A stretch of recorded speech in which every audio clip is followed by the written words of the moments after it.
Aujourd'hui, dans cette vidéo, la question est à la fois simple et très compliquée. La voici.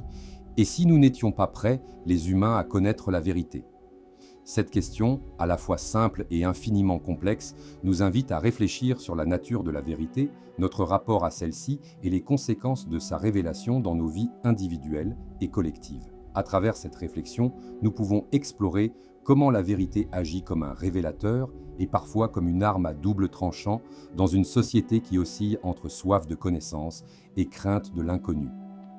La nature de la vérité. La vérité, par essence, est une notion abstraite qui se décline en multiples facettes. Elle peut être scientifique, philosophique, morale ou même spirituelle. Dans chaque domaine, la vérité représente un idéal, une quête de compréhension ou d'authenticité. Pourtant, cette quête n'est pas sans danger.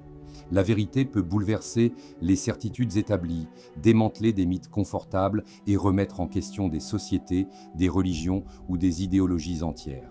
Lorsque nous nous interrogeons sur notre préparation à connaître la vérité, nous pouvons nous demander à quel point sommes-nous prêts à admettre que nos croyances, parfois fondées sur des illusions ou des constructions sociales, ne sont que des tentatives de donner un sens à un monde complexe. La vérité, dans toute sa rigueur, exige souvent que nous remettions en cause notre identité, nos repères et nos certitudes. L'être humain, par nature, recherche la stabilité et la sécurité. Le savoir, bien que porteur de lumière sur des mystères obscurs, peut également engendrer une forme d'insécurité existentielle. Connaître la vérité sur un sujet douloureux, sur un passé oublié ou sur des erreurs collectives peut provoquer une rupture profonde entre ce que l'on croyait être et ce que l'on découvre. Par exemple, la remise en question de vérités établies dans l'histoire, qu'il s'agisse d'événements historiques ou de dogmes scientifiques, peut entraîner des crises identitaires au sein des communautés. Les vérités cachées ou délibérément occultées laissent place à des vérités parfois dérangeantes et difficilement digestes. Dans ce contexte, le concept d'être prêt à connaître la vérité renforce l'idée que notre esprit humain se construit aussi comme un rempart contre l'effort de comprendre ce qui pourrait déstabiliser notre équilibre psychologique et social. Au niveau collectif, la vérité joue un rôle crucial dans la construction de sociétés démocratiques et dans la formation de conscience individuelle et collective. Toutefois, la révélation brutale d'une vérité agissante peut provoquer des conflits et des divisions. La divulgation de secrets d'État, de manipulations historiques ou de mécanismes de pouvoir occultes peut donner lieu à des périodes de bouleversement et de méfiance généralisée. Cette notion soulève une interrogation fondamentale. La société, en tant que tout, est-elle prête à affronter l'ensemble de ces vérités, même celles qui ébranlent les fondations de sa légitimité? Parfois, les vérités trop lourdes ne sont mises à jour progressivement, par choix délibéré ou par nécessité de protéger une cohésion sociale fragile. Ainsi, le choix, conscient ou inconscient, de n'exposer qu'une partie de la réalité peut être perçu comme une défense visant à préserver un équilibre qui autrement sombrerait dans le chaos. Les conséquences de la connaissance totale. Connaître la vérité dans sa totalité invite à une double lecture. D'un côté, elle offre la possibilité de libérer l'esprit humain des mensonges et des illusions. De l'autre, elle impose une confrontation avec des réalités qui peuvent être traumatisantes ou déstabilisantes. L'histoire regorge d'exemples où la révélation de vérités longtemps cachées a précipité des crises, qu'il s'agisse de révolutions politiques ou de transformations culturelles profondes. Cette ambivalence soulève la question de l'équilibre entre le besoin de savoir et le besoin de se protéger. Si nous devions propulser la vérité dans toute sa puissance sans filtre, serions-nous capables d'en supporter la totalité? La réponse n'est pas évidente. La vérité, lorsqu'elle est trop brutale ou trop immédiate, peut laisser l'individu dans une détresse existentielle, voire engendrer des comportements autodestructeurs. C'est pourquoi il semble parfois nécessaire de doser l'information, de la présenter de manière graduelle, afin de permettre une adaptation progressive à ce qui se cache derrière le voile de l'illusion, la responsabilité de celui qui détient la vérité.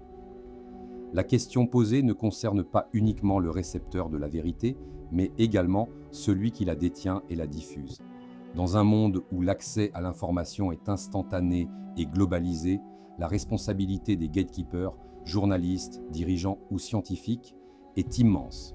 Ils doivent peser l'impact de leurs révélations sur la société et se demander si celle-ci est prête à intégrer, sans violence, des vérités qui pourraient faire l'objet de déformations ou de manipulations. Le dilemme éthique est alors tangible. Dans quelle mesure peut-on justifier la mise en silence temporaire de certaines vérités pour protéger un ordre social susceptible d'être fragilisé par une révélation brutale?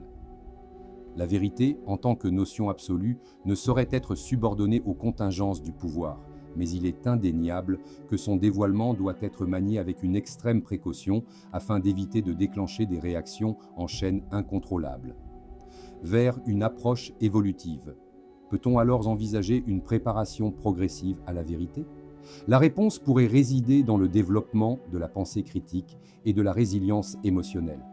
Éduquer les individus à la complexité du monde, à remettre sans cesse en question leurs certitudes et à accepter que la vérité est souvent multiple et nuancée semble être une voie prometteuse pour une transition vers une connaissance plus assidue et moins traumatisante. Dans ce contexte, l'enseignement et le dialogue jouent un rôle capital. Plutôt que de refouler certaines réalités, il convient de les aborder de manière pédagogique, en accompagnant le sentiment de perturbation qu'elles peuvent générer. Ainsi, la préparation à la vérité ne consiste pas uniquement à accumuler des connaissances, mais à cultiver une aptitude à vivre avec l'incertitude, à accepter que la complexité du monde dépasse parfois nos capacités de compréhension immédiate. La question est si nous n'étions pas prêts, les humains, à connaître la vérité, ouvre un champ de réflexion qui transcende les simples débats intellectuels. Elle nous confronte à notre fragilité en tant qu'êtres humains et à la nécessité de trouver un équilibre entre le désir de savoir et le besoin de préserver notre stabilité psychologique et sociale. Face à la vérité, il n'existe pas de réponse définitive. Peut-être que nous ne serons jamais totalement prêts à accepter une réalité dénuée de tout filtre et embellissement. Néanmoins, en cultivant la pensée critique, en favorisant un apprentissage progressif et en assumant la responsabilité collective des savoirs, l'humanité peut espérer approcher cette vérité avec une mesure salvatrice, transformant ainsi la peur de l'inconnu en une force pour l'évolution personnelle et collective. Si cette vidéo vous parle, vous inspire et vous emmène à certaines réflexions si vous êtes sur le chemin de la connaissance, alors n'hésitez pas à liker et à vous abonner pour suivre la suite de vidéos similaires et accéder à la totalité des vidéos de ma chaîne. Bienveillance à vous, à très bientôt.